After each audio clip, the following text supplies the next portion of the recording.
The story coming up is a very strange one. A feminist got married and suddenly became a misandrist. What happened? Let's watch the video. I used to be a feminist, and then I got married, and I loved my husband dearly. And I recognize that there is a difference between men and women. There's a significant difference, obviously, and I don't consider myself a feminist anymore.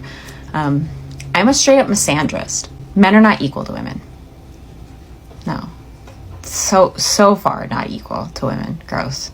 I'm sitting here wondering what happened, what went wrong. I get it. Marriage has a way of stripping the rose-colored glasses off. You walk into it thinking, we are partners, we're going to do things together. Then you start noticing how much emotional labor, physical labor, and mental labor falls on you. How much that marriage depends on you alone. Let me say 90%. It depends on you 90% for it to survive. Or should I talk about the constant explaining, the managing, the self-sacrifice, and if you have children, you losing yourself in the process. And then it gets to a point where you find yourself questioning yourself, asking yourself, is this really what I signed up for? Was it what was promised? So I'm not really surprised when women say something like this, because most of us are tired. We are tired of being the therapist, tired of being the mother, tired of being the nurse, the motivator, the everything. Meanwhile, the man doing the bare minimum takes all the glory. So I don't think she's confused. I think she is finally saying things out loud the way it is. I know a lot of women shy away from saying things like this. She said it, and that is her pain. Feminism is not about hating men. It is about fighting for women's rights and equality. So I don't preach men hating on this channel. Misandry is hatred or contempt for men. Please, let's don't mix it up. One is rooted in fighting for justice, while the other one is rooted in pain and anger. Let's have a look at the comment section. This is where I'm headed as well. Political correctness has me say that men and women are equal, but I don't really believe that. Women are better in alarmingly significant ways. I mean, I love my husband and he's mostly wonderful, but head of house, the guy that can't find the ketchup in the fridge in front of his face, yeah. No, the brains, we literally think so much more, and they are just sitting there with no thoughts behind those eyes, their minds silent. Gentlemen, you can no longer scare a woman into singlehood. You can no longer scare a woman with growing old, dying alone, and growing old with cats, because they don't mind it. They like it. They're okay with it. Stay with me. Stay with me. They actually prefer it. They actually don't threaten them with a good time. Do not threaten that woman with a good time by telling her you're going to die alone. Perfect. She's been used to that anyway, because a woman who's been through the heartbreak, trauma, abuse, manipulation, deceitful lies, she prefers to live alone and not have anyone by her side. If you don't believe me, ask around. Women themselves will tell you.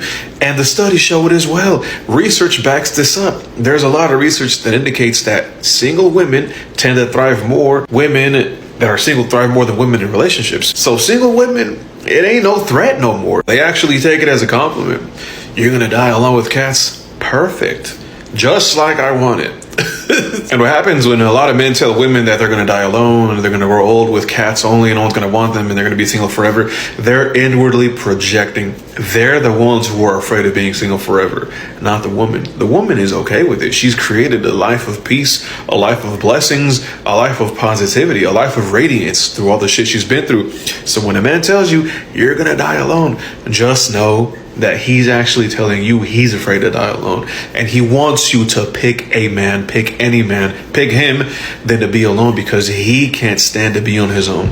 You see this right here? What he just said is what a lot of men are yet to realize. They can't use fear to control women anymore. Those days of saying you will die alone, no man will want you, that scare tactic is obviously tired. Women have moved on. Women have evolved. We found peace in solitude, purpose outside relationship, and we enjoy our own company as well. So when men try to weaponize aging or singleness against us, it doesn't work on us as it did before. Some women prefer peace over chaos, and some men out there are very chaotic. So to any man that thinks a woman choosing her peace is foolishness, that man is delulu. The cat story also doesn't work, because women are not scared of growing old with cats. Rather, we are scared of growing old close to a man that drains us. Men, Please stop threatening women with good time, because we are finally choosing ourselves and loving it. We love it. We just want to be alone and have peace. Let's have a look at the comment section. You all see what Shannon Sharp is going through. Men should be more concerned. That's true. Shannon Sharp, after playing the field for a long time, he's ending up with OF young girls, and that also cost him his job. The last drama that happened, he lost the business deal. Worked at a cemetery. Wife dies first, man follows within a year. Husband dies first, woman lives for 20 years plus. If the woman dies and the man is unable to get a replacement, he's going to die early. But if he's able to get a replacement and the woman that he gets is willing to serve him, then he might live longer. But when a man dies, a woman is okay staying by herself. She's going to live a more quality life compared to when she had a husband, because when she had a husband, she was serving him. She was stressing herself out just to make that man happy. So when the man is no longer there, it's all about her, herself, and her happiness. I was single for 4 years and recently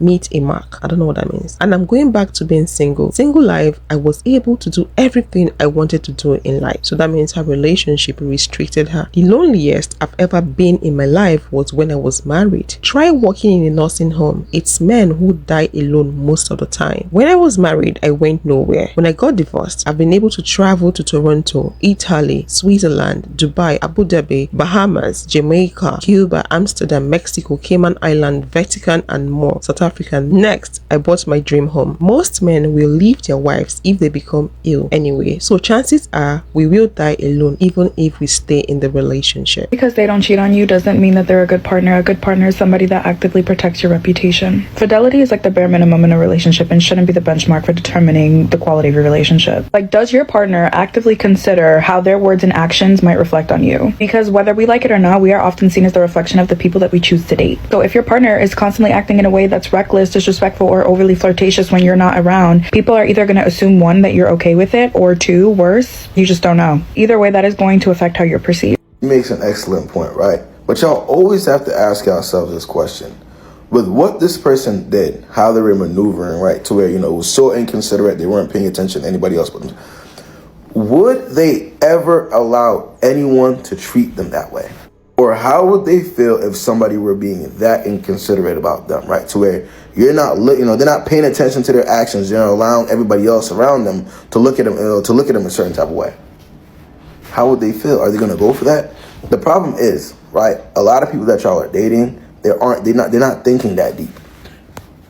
Some people be like, oh, it's not that. It is that deep. When you're dating intentionally, you want to be taken seriously. You got to look at what that person, how much is that person thinking about you? It ain't just about cheating, because people could. It ain't just about that.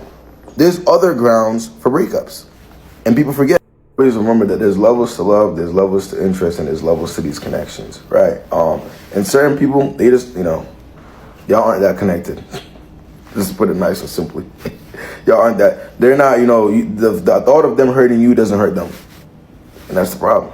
Ladies, let's talk about it. Some men think just because they are not cheating means they are good. And in their head, they think they are doing that woman a favor. Fidelity is the bare minimum in a relationship. Not a trophy. It is not a trophy. A good partner is someone that will protect your name, your image, your peace of mind. It doesn't matter whether you're present with him or not. You don't want a partner who will flirt recklessly when you're not around, or even most like your reputation means nothing to him. The truth here is this: whether we like it or not, we get judged by the people we choose. If that man is out there being messy, loud, and disrespectful, people might think you're aware of what he's doing and you're cool with it, or you're clueless, you have no idea of what's going on. However way it goes, it reflects on you. It brings disrespect to you and your person. A man being loyal to you in relationship is not enough. It goes both ways. He needs to carry you with respect, whether you are there or not. And that is what partnership is all about. You protect the brand, the name, and the woman. It goes both ways. So the next time a man brags to you that he's faithful and loyal, remind him that it is just the bare minimum. Your character,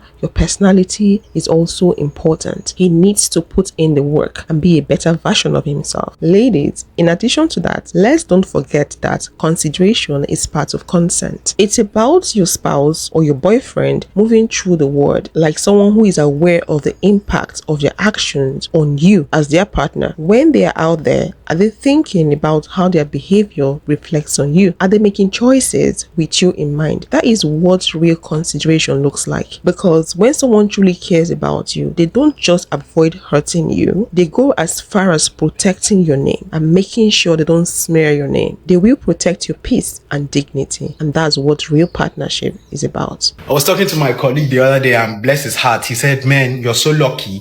Your girlfriend is low maintenance. And I said, how do you mean low maintenance? What do you mean? He said, I hear you guys on the phone. Maybe you just send a picture of your coffee, or you just tell her about your day, and she's so happy, so excited, and so giggly.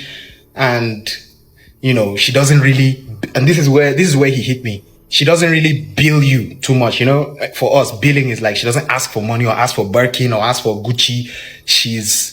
I said, to me, she's very high maintenance. And he said, how do you mean? I said, let me explain. I've been with those girls who bill you. They just want you to keep them on a certain financial level. You don't really need to emotionally connect with them. You don't need to, if you have not spoken to them for 1 week, you just send them $500. Oh, babe, you're the best. Oh my God, I'm high maintenance. I have to keep my hair. I have to keep my nails. For me, that was low maintenance, because thanks be to God, money can come, money can go. And if you have money, she will stay. And it's quite easy to get money if you understand the society and how things work. So all that was needed to keep her at a certain standard was money. That's low maintenance.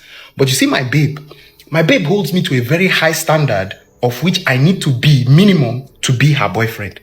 I have to get my mental right. So I have to make sure I'm right with therapy. I'm reading books. I have to get my intellect right. She won't talk to me if I was a dollar, the dundee. My physical, I have to make sure I'm in proper shape. We have check-ins to make sure that, hey, have you been to the gym? Are you taking care of your health? It's not about big bicep, big muscles, but take care of your health. We have spiritual goals that, hey, have you done this in terms of your spirituality? Are you growing? That for me is very high maintenance, because if I fall short and I let myself go physically, or I'm no longer mentally keeping myself acute, or all that thing, she will leave me. And for me to keep all those other spheres on point is high maintenance. Yes, she doesn't bill me, but I think she asked for a higher currency that I have to provide to maintain the level of her boyfriend. So yes, she's high maintenance, which means I am of a higher standard than I was before I met her. And that way, I love her for it. Don't be low maintenance, be higher quality. High maintenance does not equate to high quality. High maintenance is high maintenance. You can be high maintenance physically, someone else can be high maintenance mentally, intellectually, spiritually. It all depends on what you're talking about. Women are powerhouse. So men get with women and their life change drastically. I'm not talking about money. I'm talking about real change, personal development. A woman that has standard is not about money. It's very difficult to please by men, because a lot of men think money can buy any woman. As a man, you should be happy if you have a woman that challenges you to evolve mentally, spiritually, and otherwise. If you find yourself in such a relationship and you are also reciprocating her energy, you guys are building a healthy relationship. Relationships like that are not about control. They are more about alignment. So that's why it's important for you as a lady to develop yourself. You need to invest in yourself. So when the right person comes, you will align with the person. You cannot be a surface level person. You cannot be a mediocre and you're out there looking for a sophisticated man. No. If you want to be sophisticated as a person, you need to put in the work. You need to read the appropriate books. You need to learn what you're supposed to learn. And when you're done developing yourself, you also need to open up your eyes and make sure you align with the right person. Because of the fact that you've developed yourself, finding the right person will not be difficult. It will be so easy for you to tell if someone is for you or not. It's all about your value system. So focus on pouring into yourself and building yourself up first. If you'd love to watch more videos like this, click this video to watch successful women review how their broke men almost ruined their lives. And I will see you on the next one. Thanks for watching.